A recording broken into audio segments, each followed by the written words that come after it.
let's talk about another topic that we've been reading about, but the dangers of being an expert. You know, when you're an expert, and really whatever field you're in.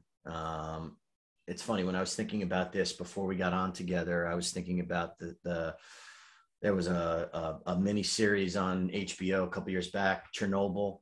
Right. I mean, that had a lot to do with the troubles of communism, but there were experts involved, and people were only listening to the experts. Right. You know, and it's dangerous because when you're an expert, it's like, you know, it's the old saying, you know, don't go to a butcher and ask them what you should have for dinner. You know, they're going to tell you, you know, what they're going to recommend, what they know best, which is meat. Right.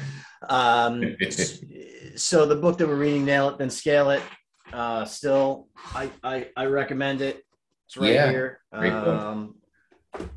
Read it. But they talk about, you know, how, you know, with entrepreneurs, maybe they have a PhD, or maybe they had success in another place and they're trying to take what they knew in one place and say, this is how it is. I'm an expert. I've done this before. Or if you go to a doctor, you know, and they're this coveted expert, it's just dangerous because people take what experts say as gospel.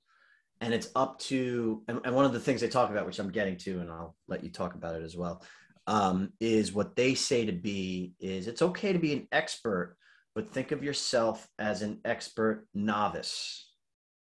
Right. And what that means is you have expertise, but you understand that maybe there's new data, new information that you're not aware of. And maybe you have blinders on because you're an expert.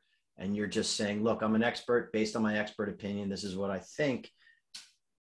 Don't take it as gospel. Let's prove it out, type of thing. But anyway, dangers of being an expert. Yeah, I mean, it can be dangerous. And I think it does apply to kind of, you know, a startup situation, because we all know that roles and goals will ultimately change. And we wear a lot of hats as a startup and a young company.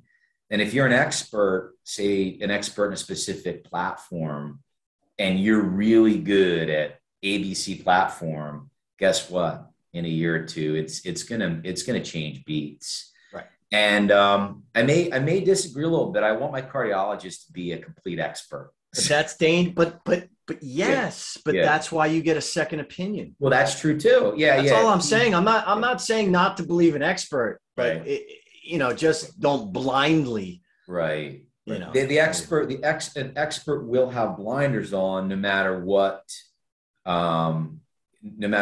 position or profession they're in. So you're right.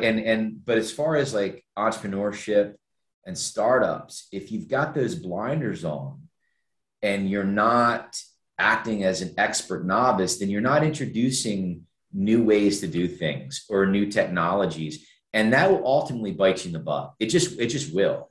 I love my experts, but experts have to get outside that box because it's just dangerous. Yeah. Yeah. What they talk about in the book is, you know, when you have a startup and you're creating a new company, being an expert can lead you to not get feedback from your customers. Right. You know, so VCs and people who work in the organization can really look at this person or set of people who are quote unquote experts because they've done it before. Right. And they invest time and money in them. And, you know, what the book is all about is not trusting your ideas, is making sure you get that feedback. Right. Frontline feedback tells no lies.